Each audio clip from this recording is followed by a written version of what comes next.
Bismillahirrahmanirrahim. Assalamualaikum warahmatullahi wabarakatuh. Alhamdulillah.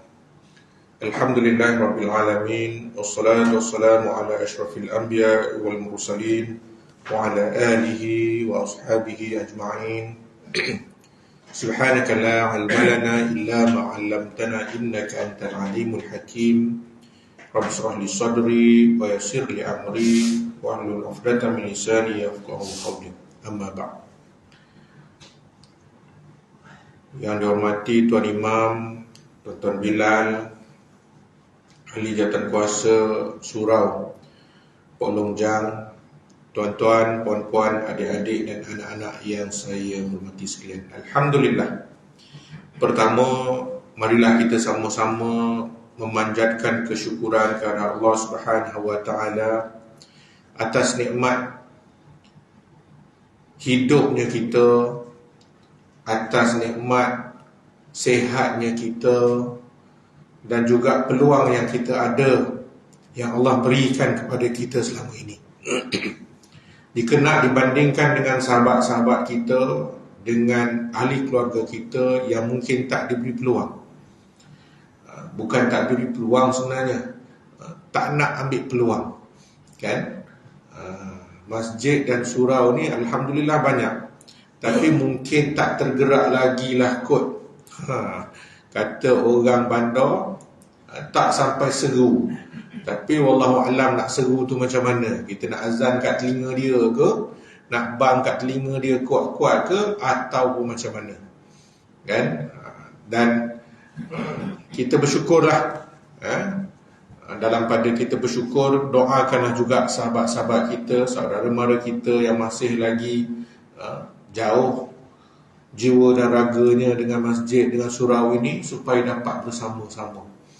Bukan kita kata orang masjid surau ni baik, tapi gambaran itulah dia. Ada orang di masjid dan surau ni yang tak baik, yang jahat, yang dengki, ada. Tapi secara kasarnya, bila kita tengok orang masjid surau ni, orang yang baik-baik, kan? Tak ada orang lah datang surau ni nak mengamuk, nak menjerit. Tak ada orang datang surau ni pakaian tak elok. Semua cantik, semua elok, kan?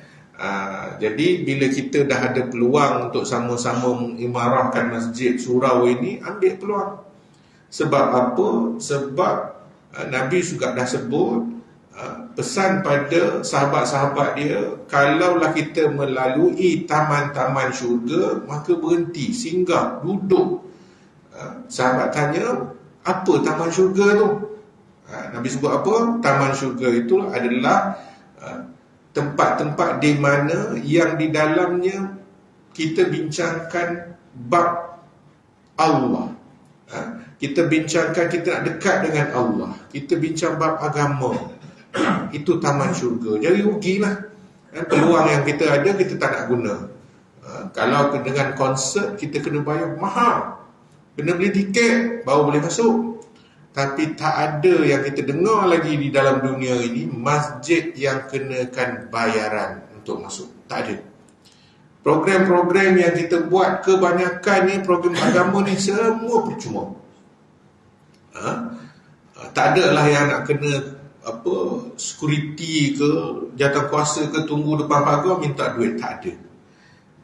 Kalau ada itu, kita letak tabung saja, kan? Nak bagi, tak nak bagi, sudah. Tapi tuan-tuan kena ingat, kalau kita bagi, besar pahala. Kalau tak bagi, tak apa, tak ada masalah. Cuma peluang itu je, kan, kita nak kejar. Jadi tuan-tuan, puan-puan yang saya hormati sekalian, insyaAllah malam ini kita masih lagi berbincang berkenaan dengan saham. Kalau sebelum ni kita bincang bab jual beli saham, kan, pelaburan saham syarikat. Kita dah bincang dah sedikit saham-saham syarikat senarai awam, syarikat yang ada di Bursa Malaysia tu. Malam ini kita nak bincang masih lagi saham-saham syarikat di bursa itu, tapi bagaimana pula kita nak berurus niaga. Istilah kita main saham lah, kan? Kalau zaman-zaman awal 90-an, masa tu kan, Orang yang main saham tu, Masya Allah, kan? Antara orang kaya lah, yang mana bekerja dengan agensi-agensi seperti Syarikat Telekom Malaysia. Dulu kita panggil apa? Syarikat Telekom Malaysia lah kan, STM. Sebelum diswastakan menjadi Telekom Malaysia Berhad. Berapa ramai orang pekerja-pekerja STM ditawarkan saham, pegang pink form, tawaranlah ikut grade. Kalau dia ni kerja dia tukang pasang telefon, pergi rumah ke rumah, grade sekian-sekian, dia dapat banyak ni, dia dapat 1 atau 2 lot. Kalau dia ni supervisor, mungkin dia dapat lebih sikit. Kalau dia ni regional manager, dia dapat. Kalau GM, dapat lagi, kan? Macam mana syarikat-syarikat yang tu dulu bernas, LPP kan, Lembaga Padi, LPN, Lembaga Padi Negara, kan? Diswastakan, di-upgradekan menjadi bernas. Berapa ramai yang dapat saham? Banyaklah, kan? Hari ini kita akan bincang macam mana hukum dia nak main saham ni. Okey ke tak okey, boleh ke tak boleh, kan? Jadi tuan-tuan, harus membeli saham daripada broker jika membayarnya secara tunai dan menjualnya semula setelah memilikinya secara sempurna. Maksudnya kat sini, kalau kita nak jual beli saham ni, kita kena pakai broker. Dia tak boleh beli sendiri, tak boleh jual sendiri. Itu kita ada sistem. Bila satu-satu negara itu, macam contohlah kita kata sistem perbankan. Kalau kita nak simpan duit kita kepada bank, pertama bank tu kena wujud, kena dilesenkan, kena wujud, kena dikawal selia. Tak ada orang yang boleh saja-saja dia mentang-mentang dia orang kaya kampung, dia buat aktiviti perbankan. Semua orang simpan duit dengan dia, siapa nak boleh keluarkan. Zaman ni dah tak ada dah. Kita takut penyelewengan, itu yang kita buat adanya organisasi khusus, kan? Jadi sama juga kalau dengan saham ini, kalau kita nak berurus niaga, nak jual beli saham kita, contoh tadi kita kata kita ada saham Telekom, kebetulan kita ni dulu senior, supervisor dapatlah 10 lot, nak jual macam mana? Kita tak boleh main jual pada orang yang kita kata nak beli tak? Aku dah jual, tak boleh. Dia mesti melalui sistem. Dan sistem itu adalah melalui broker. Dan broker yang kita masukkan ke sini tak sama macam broker yang kita faham sekarang. Ramai broker tanah, kan? Broker rumah, broker kereta. Tak sama. Tapi walau macam mana pun, dia menjadi orang tengah lah. Cuma tuan-tuan, saya sebenarnya nak pesan jugalah, kan? Sebenarnya broker ni kalau ikutkan dia punya amalan dia tu tak berapa comel. Sebab contoh kita kata kita nak jual beli tanah, kan? Kita nak cari tanah. Cik Mat, saya ni kebetulan bulan ujung tahun ni saya akan pindah balik ke Terengganu.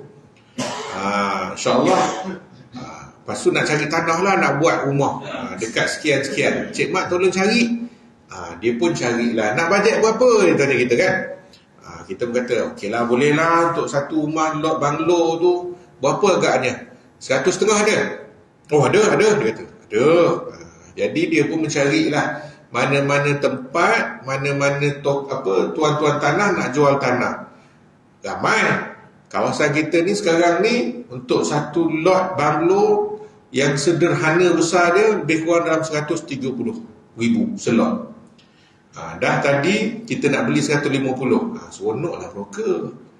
Broker buat apa? Broker jual dengan harga 150,000. Dia beli dengan Pak Bahim berapa? Dia beli 130,000 sahaja. Jadi dia dapat 20,000. Kat mana silapnya? Silapnya adalah dia pergi markup harga sebenar. Dia bukan pemilik harta. Kalau dia pemilik tanah, suka hati dia lah.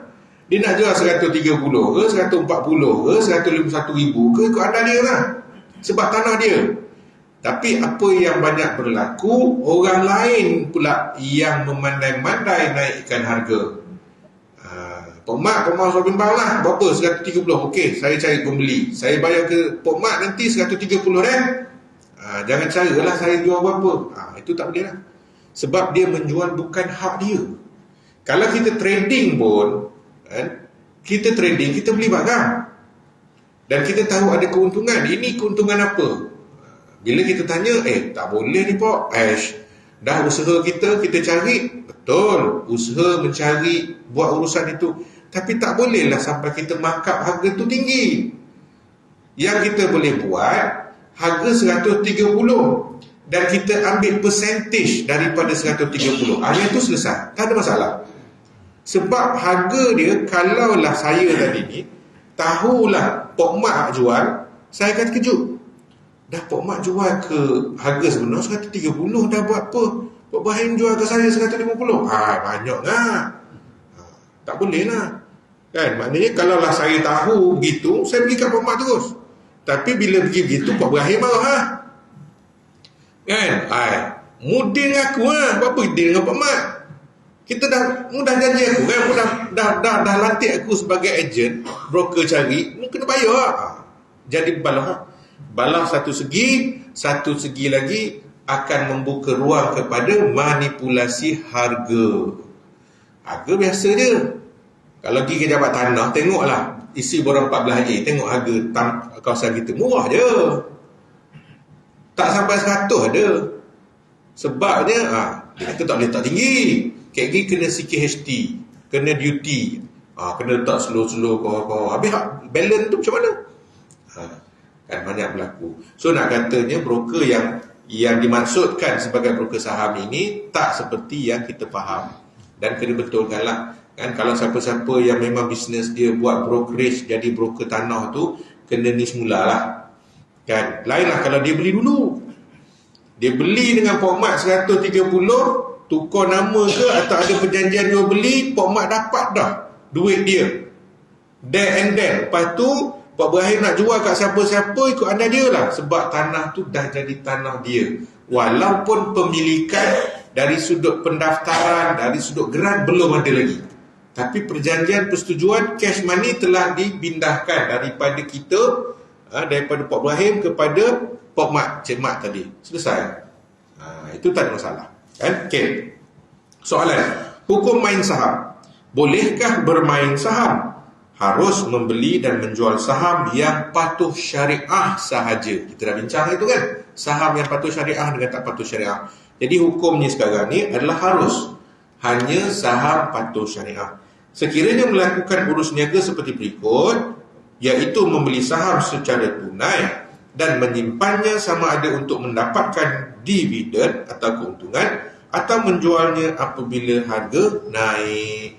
Kenapa orang berurus niaga ataupun beli saham, melabur saham? Sebab pertama, dia nak dapatkan keuntungan dari sudut jangka masa panjang. Jangka masa panjang macam mana? Dia beli saham itu, dia tunggu je.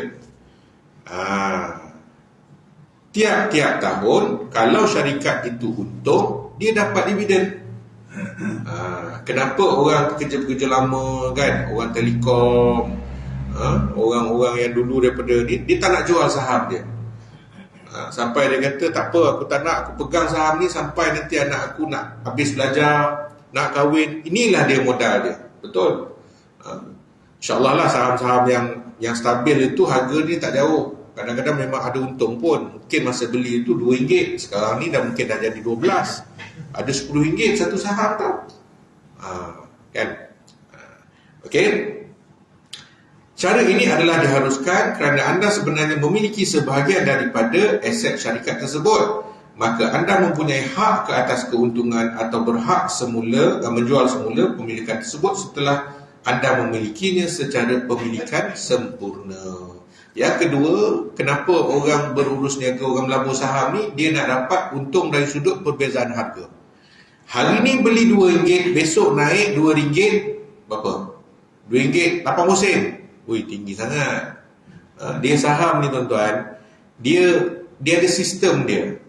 Kalau saham yang kurang 50 sen, dia akan naik 0.05 setiap bid. Maknanya orang baru nak beli tu, dia hanya boleh bid macam tu je. Kalau bid tinggi, dia tak benarkan. Sebab dia nak kontrol, tak nak nanti habis lah. Kalau siapa yang pegang saham, dia buat acah-acah. Kan? Contohlah, saya ni pemegang saham, saya ada 8 juta saham saya dekat syarikat tu, saya mewakili 4%. Maknanya berpuluh juta lah, 4%. Tapi bila tindakan saya, bila saya beli, saya offer harga tinggi. Harga 2 ya, saya offer 2,8%. Maknanya 8% gap pun. Orang lain pun berbondong-bondong lah nak beli. Bila ramai orang nak beli, kan kita belajar permintaan dan penawaran tu kan. Makin banyak permintaan, maka makin tinggi harga. Orang nak beli, bukan jadi RM2.8% lah. RM3, RM2, RM3, lalas berapa. Jadi hak saya tadi ada 8 juta tadi tu. Kalau saya duk main hanya 100 lot sahaja untuk harga tu, agak-agak saya dapat berapa untung kalau saya jual semua sekali. Oh, tu yang orang boleh kaya raya tu, main sahamnya. Kan? Okey. Maknanya kalaulah dia ada sifir dia. Kalau saham RM2, okey, banyak ni dia naik. Banyak ni saja. Siapa yang naik lebih tu KG, SC dia akan carilah siapa. Dia tahulah siapa yang buat tu. So dia akan panggil silap-silap hari bulan, kena dakwa. Sebab istilah dia goreng. Kita goreng market, ataupun kita nak manipulate market. Nak kata kononnya saham ni laku sangat lah, ada benda tu dapat projek mana-mana kan. Jadi orang pun berbondong-bondong lah nak beli. Okay. Seterusnya kita masuk broker saham. Bagaimana pula sekiranya membeli melalui broker? Harus membeli saham daripada broker jika membayar secara tunai dan menjualnya semula setelah memilikinya secara sempurna. Pada kedudukan tersebut, broker ialah wakil anda untuk membeli saham kerana mereka mempunyai lesen untuk melakukan urus niaga tersebut. Anda disyorkan membuat pembelian saham menerusi broker-broker yang diberi lesen sebagai pembrokeran saham. Dah kita nak urus niaga, nak beli saham syariah, takkan nak suruh orang yang tidak syariah nak pakai akaun tak syariah, tak boleh lah. Sebab tu kalau kita nak beli saham, contoh saham syarikat apa, memang patut syariah kan. Jadi kita kena menggunakan broker yang patut syariah. Sebab kelebihan broker patut syariah, dia hanya dealing, dia hanya berurus niaga dengan saham syariah je. Kalau kita tiba-tiba kita duduk dekat broker ni nak beli saham judi, tak lepas. Memang dalam sistem dia blok awal-awal dah. Macam mana kan, duit halal nak pergi ke tempat haram, tak boleh kan. Okay. Tapi syaratnya kalau dengan broker, kita kena beli harga, kita kena secara tunai. Dan jual tu bila kita dah sempurna, kita dah beli dah. Kita tak boleh beli saham yang kita tak miliki. Contoh kita kata saham Petronas. Saham Petronas, kita tak ada lagi saham Petronas. Satu lot pun tak ada. Satu lot bersamaan dengan 100 unit. Contoh kalau kita kata RM10, maknanya kali 100 berapa? 1,000. Kita tak ada lagi saham Petronas ni, tapi kita nak jual, tak boleh. Benda tu tak dibenarkan. Sebab kita kena ada pemilikan dulu. Okay, kemudian beli secara hutang. Bolehkah membeli saham secara hutang melalui broker? Apa jawapannya? Berhutang adalah diharuskan. Namun dalam pembelian saham sebegitu, kita perlu mengkaji kedudukan broker dalam urus niaga tersebut. Jika kita katakan broker sebagai wakil berupah, sudah tentu wakil tidak berada pada posisi untuk membayar menggunakan wangnya sendiri. Oleh itu broker melakukan dua tugas, iaitu sebagai wakil dan sebagai pemiutang. Tuan-tuan, Islam ni mengajar memang tepatlah. Maksudnya semua benda dijaga. Yang ini ni, jangan kata Islam ni kolot, tak terpakai. Ini cerita pasal jual beli saham ni dah ada dah kaedah. Kalau kita nak beli, tak boleh berhutang. Sebab apa dia? Unsur riba boleh berlaku dalam dua keadaan. Bila mana kita beli saham melalui broker secara hutang. Pertama, mengumpulkan kontrak hutang dan wakalah. Dia ada dua, hutang dan juga wakalah, upah, upah ejen. Pemiutang mendapat manfaat daripada hutang dengan mensyaratkan penghutang menggunakan khidmatnya. Ia bersesuaian dengan kaedah fiqh kullu qard jarra naf'an fahuwa riba, iaitu setiap pinjaman yang mencuit manfaat adalah riba. Maksudnya kat sini dia gabungkan dua benda. Yang dapat untung siapa? Yang dapat untung adalah pemiutang, broker tadi tu. Sebab mu tak ada duit, mu nak beli, maknanya kena pinjam dengan aku. Bila kena pinjam, dikenakan riba keuntungan. Jadi salah yang pertama. Okay, maka mensyaratkan penggunaan khidmat broker, sama ada pensyaratan bertulis atau praktis masa, kedudukannya adalah riba. Larangan ini boleh termasuk dalam mafhum hadis Nabi SAW yang melarang jual beli dan pinjaman yang digabungkan. Okay, riwayat Al-Hakim. Konsep wakalah bil ujb boleh diumpamakan sebagai menjual perkhidmatan. Yang kedua, dalam banyak kes pemiutang mengenakan faedah riba ke atas hutang yang diberikan, maka ia merupakan riba yang amat jelas. Maknanya kita tak ada duit. Sebab tu kalau nak melabur saham ni, kita kena letak duit kita dulu dalam broker tu, dalam syarikat itu. Kalau dulu nama syarikat tu mesti ABC Securities Sendirian Berhad atau Berhad. Mungkin kita kata Terengganu Securities dan Berhad. Ni bukan security guard tu. Ini syarikat broker saham. Tapi sekarang ni bila dia dah merge, dia dah bergabung banyak, orang ni ambil orang ni makan orang ni, dia dah jadi investment bank. ABC Investment Bank. Itu broker dah tu. Kalau dulu kita ada apa? Macam-macam lah, tak nak sebut lah kan.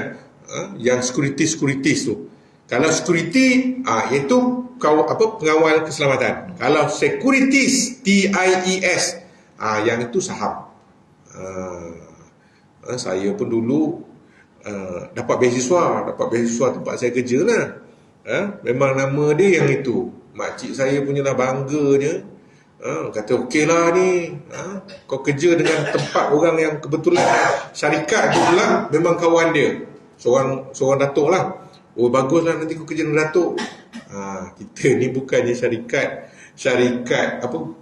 dapat beasiswa syarikat security. Kita dapat beasiswa daripada agensi kan. Sebab biasalah orang tak tahu. Even saya sendiri pun masa mula-mula pun kejut juga kan, apa benda ni kan. Belajar undang-undang tapi duk security apa kan. Masa budak-budak pun tak tahu juga. Orang suruh isi borang, orang bagi interview, dapat pula tu. Alhamdulillah 8 orang jadi bagi setahun. Tu seronok juga lah kan. Atau ramai-ramai kita boleh dapat. Tak tahulah atas dasar apa saya dapat tu, tapi rezeki lah, tak payahlah nak bayar hutang. Ada kawan-kawan kita yang masih sekarang ni pun tak habis lagi PTPTN dia. Tuan-tuan bayar lah. Anak pun dah masuk kolej dah.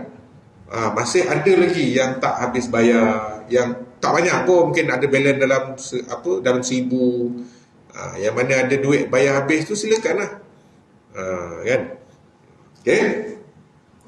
So yang kedua, dalam banyak kes kita menggunakan faedah riba, maka ia merupakan riba yang jelas. Broker tanpa faedah. Bagaimana pula sekiranya broker tidak mensyaratkan bayaran apa-apa faedah? Masih ada unsur mendapatkan manfaat daripada pinjaman. Ia terjadi apabila broker meminjamkan duit kepada pelabur untuk membeli saham, namun broker meletakkan syarat bahawa sebarang urus niaga menjual semula mestilah melaluinya. Broker mendapat manfaat melalui pemberian pinjaman tersebut sebagaimana yang telah dijelaskan. Maksudnya ada juga broker yang bagi pinjam. Macam mana? Ni dia tak ada duit, dia nak beli juga. Broker kata boleh, tapi kena bayar lah, berhutang lah kan. Tapi kalau yang broker Islamik, dia ada kaedah dia. Yang itu kita kena follow lah. Kemudian saham margin. Adakah urus niaga terlarang ini termasuk urus niaga pembelian saham secara margin? Ya, jawapan dia. Margin ni kita tak ada. Duit ada 1,000 tapi kita nak beli saham harga 50,000. Boleh tak? Sistem membenarkan kita boleh beli. Kita letak dalam akaun kita tu 1,000 je, tapi kita boleh beli. Tengoklah kepada broker tu, dia nak bagi berapa kali ganda kita boleh guna. Macam kita ada kredit kad kan, siapa pakai kredit kad gaji sekian banyak, okey, dia bagi berapa kali, 20 kali, 10 kali, ikut anda. Kan, yang itu yang kadang-kadang kita terperangkap ni. Gaji baru 1,800 bos, 1,800 dia boleh bagi 10 kali ganda. 10 kali ganda berapa? 10,800. Tak ada sweat pergi beli kereta. Beli kereta yelah kan, benda-benda lain tu. Gaji 1,800 je, kita nak bayar berapa sebulan? Oh, itulah zaman-zaman dulu, zaman saya, zaman tuan-tuan. Tengok siapa yang dulu bekerja, berapa banyak kredit kad dia boleh ada. Kita pernah jumpa kawan kita, biasalah orang kata nak menunjuk kan, nak show off ni. Berebut lah nak bayar ni, kalau pergi makan tu berebut nak bayar. Oh, aku bayar. Bukan bayar cash pun, keluar semua kredit kad mereka. Sampailah ada satu ketika memang ramai sangat penduduk kita ni, orang dewasa yang umur 35 tahun ke bawah dibankruptkan. Sebab masa tu nak bankruptkan 25,000 je. Siapa yang berhutang, dia tak boleh bayar, jumlah hutang tu 25,000, dia boleh dibankruptkan. Ramai. Itu yang hutang kredit kad, hutang personal loan, tak boleh bayar, bankrupt. Seawal usia 28-30 tahun, bankrupt lah. Kemudian ada perubahan, pindaan, naik 50,000, baru bankrupt. Itu pun ramai lagi. Last kali COVID hari tu berapa? 100,000. Jadi tuan-tuan, kalau tuan-tuan berhutang, ada hutang tak boleh bayar, kita ni masuklah AKPK ke, buat reschedule ke, buat penjadualan semula, tapi hutang kita 18,000. Tiba-tiba kita dapat surat, kononnya daripada peguam, kata nak dakwa, nak sita, nak bankruptkan kita. Iaitu sampakan, nawak belaka tu. Sebab dia tak ikut prosedur. Untuk kita dibankruptkan sekarang, hutang mesti lebih 100,000. Kurang tu dia tak boleh bankrupt, tapi dia boleh sita rumah kita, dia boleh sita kereta kita, boleh. Tapi untuk bankruptkan tak ada. Kan ada tak? Kadang-kadang kita terima adik-beradik kita ke, rujuk kita, "Balong tengok ni, dapat surat ni." Dia kata lawyer hantar surat, tak bayar. Contohlah beli perabot hari tu, pakai hak yang gajah lah kan, tak nak sebut lah kan, kita bayar hutang, tak bayar set sofa tu, tak bayar. Lepas tu dapat surat, konon dia kata surat lawyer. Tuan-tuan, tip juga lawyer, pertama tengok nama dia. Kalau nama dia ada perkataan sendirian berhad, SDN BHD, yang itu bukan lawyer. Contoh, dia kata Muhammad Ali Enko sendirian berhad, peguam, tak usah percaya. Itu menipu tu. Sebab kami peguam ni, firma kami tak ada sendirian berhad, tak ada enterprise, tak ada berhad. Dia sama ada nama dia dan apa-apa. Contoh Ahli Ahmad Enko, Ahmad and Partners, Law Chambers of Ahmad, yang itu ya. Lepas tu dia ada nama lawyer.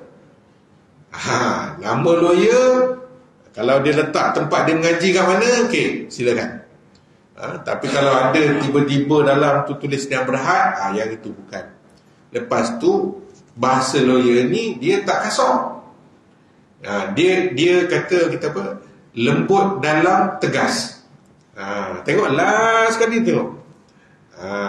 Adalah dimaklumkan sekiranya pihak tuan gagal menjelaskan dalam tempoh 14 hari, anak gua mereservkan haknya untuk mengambil tindakan undang-undang tanpa terlebih dahulu memaklumkan kepada pihak tuan, dan tuan hendaklah menanggung segala kos-kos yang dikenakan kelak. Itu yang standard.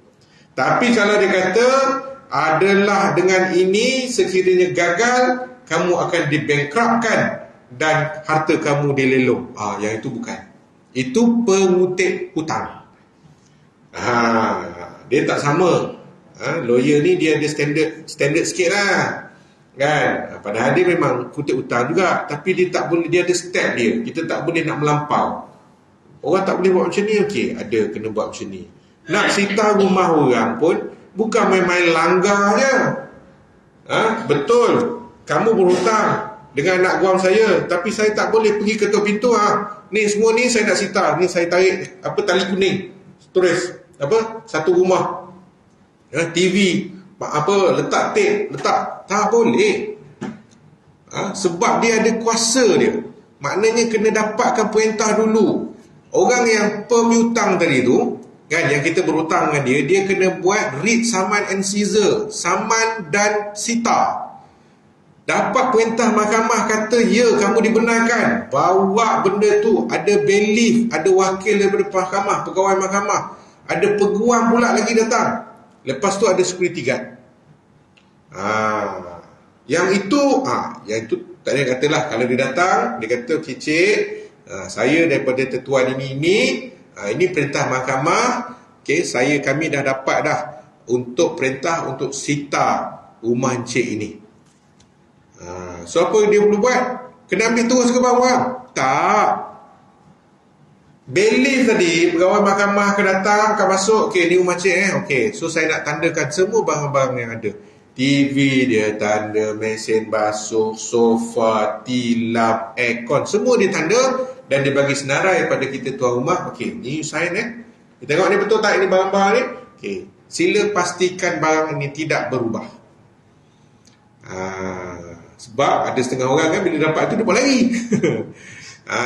Dan macam mana orang nak, sebab lepas pada tu nanti pertama dia datang, contohlah ini rumah kita kan, dia akan tag, okay, itu satu aircon, kita anggarkan harga aircon tu 700, ni meja ni 1000, kursi ni 1000, sistem mikrofon ni kita ada 4000. Dia akan tanda, dia akan buat nilaian. Dia akan letak lah harga ni berapa tahun dah ni, 10 tahun dah ni bawah. Tilam pun lunyai dah, belekuk dah tilamnya. Takkan nak kira lagi kan? Tak kira lah. So dia akan kira-kira. Okay, contoh, kita berhutang dengan orang tu 10,000 je. Kalau barang-barang tu lebih daripada 10,000, okey. Sebab apa? Dia akan dapat satu perintah pelelongan pula nanti. Sebab tu bila barang telah di-tag, ditandakan, dia tak boleh bawa keluar. Bawa keluar dia kita salah. Dan sebab itu ada juga mereka-mereka ini lantik security guard, duduk congok depan rumah kita. Sebab nak make sure ni kita tak buat lagi. Tapi ada juga yang tak duduk pun depan itu tu. Kita terpaksa bayar. Lawyer kena bayar pula. Orang yang pemiutang tadi tu kena bayar lawyer tu. Bukannya murah, RM90 sehari. Faham? Nak pastikannya orang dah kat rumah ni tak buat lagi barang. Okey. Bila dah dapat itu, mahkamah akan perintahkan 1 hari untuk lelongan pula. Jadi kalau kita ada kat rumah tu, kalau kita kerja kan, Mac ada kat rumah, dia 3-4 orang, token ke, mana-mana datang ke, dia akan tengok, dia takkan lelong RM2. Tak ada, bukan gitu kan. Bailiff akan tanya, okey, ni senarai dia, siapa nak ambil? Dia akan tengok, oh dia letak sini nilai 10,000, ada orang kata 6,000. Lepas tu orang ni pula kata 7,800. Dan mungkin dia akan bagi, dia akan tanya pula lawyer, pemiutang setuju tak dengan harga ni, paling tinggi bid 7,800, hutang 10,000. Tak setuju, kita buat sekali lagi okey. Hari ni tak berlaku lelongan ditangguhkan, kita buat sekali lagi. Minta lagi perintah ke mahkamah. Hari kedua, dia bukan hari kedua lah, dia seminggu. 3-4 hari seminggu gitulah. Datang pula orang yang sama, saya nak 7,800. Tak ada orang dah. Sebab ayat 6,000 tu, Allah aku kan, tak ada orang. So dia akan tanya balik pemiutang, nak tak? Boleh lah, ambil je lah. Pada tak ada langsung, ambil lah. Dia buat urusan, dia bayar. Yang pemiutang tadi bayar kepada pihak mahkamah, depositkan cek, jumlah yang dia nak tadi tu. Selesai borang apa semua, pergilah, bawa lori pergi ambil barang. So tuan rumah dah tak boleh nak kata apa dah. Sebab barang tu dah jadi milik orang. Tengok je lah. Janganlah pula pergi jahanam kan. Elok-elok TV tu, wah, dah sepok. Nak sangat kan? Jangan. Sebab menjadi satu kesalahan pada kita. Sebab tu tuan-tuan bukan mudah. Kalau kita dapat orang kata, oh, Kek Gi aku nak sita ni, mu berhutang aku bankrupt. Bankrupt benda kalau hutang baru RM10,000. Tak akan boleh bankrupt lah. Tapi kita hak yang tak biasa ni terkejut lah kan. Oh, sudah laku. Tapi sebab itulah kita kena tanya orang yang biasa lah kan. Sebab kalau silat-silat hari bulan, betul lah hutang, kita kena bayar lah hutang kan. Dan orang yang nak minta hutang tu pula kenalah proper, janganlah main langgar je kan. Dia ada kaedah dia, kaedah orang berhutang, kaedah orang yang beri hutang kan. Sebab tu Nabi kata, kalaulah sama-sama kita ni berhutang, lebih baik hutang itu dihalalkan kan. Orang pun akan cakap pula kan, nak halal hutang senang, dia yang enjoy kan. Tapi tengoklah kan, menghalalkan hutang itu lebih baik sebenarnya kan. Tapi bagi kita sebagai manusia biasa ni, kita tengok juga keperluan. Dia berhutang dengan kita baru ni, bini nak beranak, beranak sakit pula anak, tak boleh nak bayar, tak lama tu meninggal, kita pun takkan nak minta juga kan. Halal lah, itu lebih baik. Tapi kalau kita tahu dia pinjam duit kita, pergi siam, kahwin baru, judi, yang itu pandai-pandai lah kan. Kita kena buat sesuatu lah kan. Okay, sikit ni hari, adakah harus niaga terlarang itu termasuk dalam urus niaga pembeli saham? Ya, ia terjadi dalam urus niaga pembelian saham secara margin. Contohnya pelanggan meletakkan duit sejumlah RM1,000 dalam akaunnya dalam syarikat broker. Daripada jumlah tersebut, pelanggan layak membeli saham yang berjumlah 100 kali ganda sehingga 500 kali ganda, iaitu sehingga nilai RM500,000. Tuan-tuan bayang, kita letak duit kita RM1,000, tapi kita boleh beli saham yang nilai nanti RM500,000, terpulang kepada broker tu. Dan hutang lah tu, kita berhutang lah. Ada tempoh hari kena bayar, berapa hari kena bayar. Contoh kita kata intraday, ini teknikal juga ni. Kita beli hari ni, dalam masa 3 hari baru kita bayar. Dalam sistem brokerage ni dibenarkan, tapi akan ada harga, kena bayar. Adalah dia punya faedah, keuntungan dia apa semua. Sebab tu kalau kita betul-betul nak hanya kalau kita ada duit RM1,000, beli saham RM1,000 cukup. Untung Kek Gi jadi RM1,200, belilah saham RM1,200 cukup. Lepas tu tambah. Tapi kena sabarlah kan. Tak bolehlah hari ni masuk saham, besok nak jadi kaya raya. Tak boleh, tak jadi. Okay. Persoalannya, siapakah yang membayar bagi jumlah ini? Tentulah syarikat broker yang meminjamkan duitnya. Sekiranya harga saham tersebut menurun hingga jumlah margin RM1,000 yang tadi itu hampir habis, secara automatik akaun pelanggan akan ditutup sehinggalah pelanggan menambah jumlahnya dalam akaun. Ada juga yang datang kat kami, dia kata dia kena tuntut bukan hutang, tapi dia main saham syarikat rugi kan. Saham yang dia beli tu mula-mula RM1 dah jadi RM50. Bila RM50 dia dah hutang RM50 lah. Different nak kena bayar dengan broker, tak mampu. Bila tak mampu, apa broker buat? Saman. Itu biasanya ramai jugalah yang tak biasa kan, tak reti nak main saham, ikut-ikut. Orang suruh beli, orang suruh jual. Lalas orang tu nak lepaskan diri dia, kita sangkut kan. Okey. Kemudian selain daripada mendapat manfaat, apakah lagi isu syariah dalam urusan perniagaan ataupun pelaburan saham? Yang pertama, isu lain adalah unsur an-najasi, iaitu membuat penawaran bukan bertujuan untuk membeli tetapi untuk menaikkan harga. Ini yang saya cakap tadi tu. Saya contohnya, saya ada 1 juta saham, saya hanya gunakan 300,000 saham saya untuk konon-kononnya saham tu adalah saham yang orang nak sangat. Dia manipulate. Yang itu tak boleh. Kalau kita masuk pasaran saham dengan niat itu, maka pendapatan kita juga adalah pendapatan yang tidak patut syariah. Sebab kita olok-olok kan. Macam kita niaga jual beli kat pasar juga lah kan. Kita kata macam orang apa, sengaja nak menaikkan harga untuk nak buat konon-kononnya macam tadilah, orang lain nak beli dah dengan harga yang tinggi. Padahal dia tak ada niat pun, dia hanya nak bagi. Kan macam orang lelong kan, kita tengok kan, kita nak beli tau rumah lelong, kita tahu dah reserve price dia 180,000, kita dah standby lah, paling tinggi boleh pergi 230,000, 50,000 ada extra, kita dah standby lah duit. Masuk hari lelong, ada orang datang sengaja yang naik 10,000. Ialah kita tengok ke dalam gambar kan, dalam cerita Piramli kan, orang dia lelong. Kat mahkamah tak ada gitu. Kita kena gambar, masukkan harga yang kita nak, ada angkat. Okay, maknanya kita tahulah ada peningkatan. Maknanya ada orang yang kadang-kadang kalau rumah-rumah macam ni yang buat biasa, mungkinlah orang-orang yang berkepentingan ni, dia memang sengaja nak, dia tak nak bagi orang ambil. Dia akan buatlah tawas 10,000 lagi, 10,000 lalas. Dia tahu market price 230, tapi dah jadi 260, tak ada siapa nak ambil, lalas dia ambil. Sebab adalah kaedah-kaedah dia. Kadang-kadang harga dia turunkan harga, orang letak 130,000 reserve price, tapi dia offer dengan harga 70,000, tak ada orang nak ambil. Lalas dia dapat lah.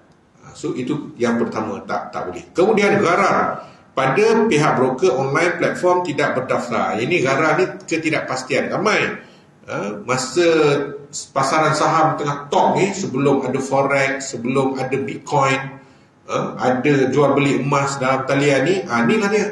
Nak berniaga, nak jual beli saham pakai broker yang kita tak tahu kesahihan dia, lalas kena tipu. Ini ramai orang yang berurusan nak beli saham kuning, saham luar negara, saham Amerika, saham kat Jepun, saham dekat Indonesia. Habis semua broker, mana broker kita tak tahu. Dia kata betul, masuk duit dah dapat. Tak boleh. Itu banyak skim-skim penipuan, banyak yang bertopengkan dewan-dewan ni. Okey, sikit lagi. Urus niaga syariah. Apakah alternatif untuk terlibat sebagai pemain saham? Kita dok kata tak boleh, itu haram, itu harus, itu apa semua. Kan banyaknya negatif lah kita kata di awal. Jadi sekarang ni penulis kata, macam mana kalau kita nak buat, nak masuk pasaran saham ni, nak melabur saham, tapi macam mana kaedah dia? Apa penulis kata? Terdapat beberapa alternatif. Pertama, terdapat beberapa broker yang menjalankan urus niaga secara syariah dan berdaftar dengan Bursa Malaysia. Anda perlu sentiasa memeriksa perkara ini. Mereka mungkin mempunyai jalan-jalan urus niaga secara syariah yang telah digariskan oleh penasihat syariah atau institusi tersebut. Maksudnya boleh. Bila ada di tempat yang memang kita tahu syariah, takkanlah dia nak langgar syarat macam mana dia dapat syariah tu kan. So kita ikut je lah. Apa saja yang produk yang ditawarkan adalah telah patuh syariah, ikut je lah. Janganlah pula kita tahu dah broker itu tidak syariah, masuk juga. Kita ada broker-broker yang patuh syariah ni, pergi kat dia orang, insya-Allah kita dah selesai dah tanggungjawab kita untuk nak pastikan dia punya kesahihan dia tu. Ikut je lah. Masukkan duit, trading je lah. Jual beli je lah saham tu. Yang kedua, melakukan pembelian saham secara tunai melalui broker-broker tersebut, atau melakukan pembelian secara margin melalui pembiayaan Islam yang disediakan oleh broker Islam. Maksudnya kita nak beli saham boleh, tapi dengan tunai. Kalau nak buat margin boleh dengan cara kaedah pinjaman patuh syariah. Sebab margin tentu pinjaman, tapi biarlah yang patuh syariah. So memang semua ada benda tu. Jadi kita tak ada lah nanti kata, tak boleh lah, aku tak nak masuk, tak boleh berniaga, tak boleh jual beli saham sebabnya tak syariah. Tak, ada alternatif, ada dah. Pergi je lah. Kemudian yang terakhir, membeli unit amanah saham Islam yang banyak terdapat di pasaran. Unit amanah ni lah, amanah itu, amanah ini, yang mana patuh syariah silakan. Kalau kita tak nak beli direct, kita beli unit amanah. Unit amanah ni senang je, kita tak terlibat langsung berkenaan dengan jual beli. Tak hirau pun saham tu naik ke jatuh hari tu, sebab kita simpan duit itu, pembelian saham itu, unit saham itu adalah untuk satu tempoh. Bila sampai tempoh dia, kita akan dapat untung. Sebab tu tuan-tuan, kalau nak beli unit amanah, okay, dia tak boleh dapat untung segera. Paling tidak 3 tahun untuk balik modal. Balik modal dulu. Beli RM1, kita beli RM1 sahab unit amanah tu, tunggu 3 tahun, RM1 lagi. Selepas 3 tahun, barulah ada peningkatan. Sebab masa kita nak beli tu, banyak dah kita potong. Admin fee, cukai itu apa semua, daripada RM1 mungkin jatuh RM70, RM30 kita bayar. So kita ambil 3 tahun untuk back tu RM1. Selepas pada itu barulah kita dapat pulangan kita. Tapi risikonya rendah. Memang risiko rendah untuk orang yang beli unit amanah, risiko dia memang rendah. Dia tak perlu duduk depan komputer tiap-tiap hari nak menengok daripada pukul 9 sampai pukul 5, tak perlu. Dia hanya beli, tunggu saja. Dapat dividen, ambil dividen.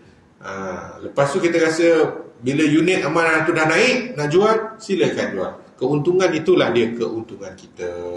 Kesimpulannya, ambillah langkah-langkah alternatif tersebut sekiranya anda masih berminat bermain saham. Semoga kita semua diberikan kekuatan oleh Allah Subhanahu Wa Taala untuk menjauhi sumber-sumber haram dan syubhat ketika kita mencari rezeki di bumi Allah ini.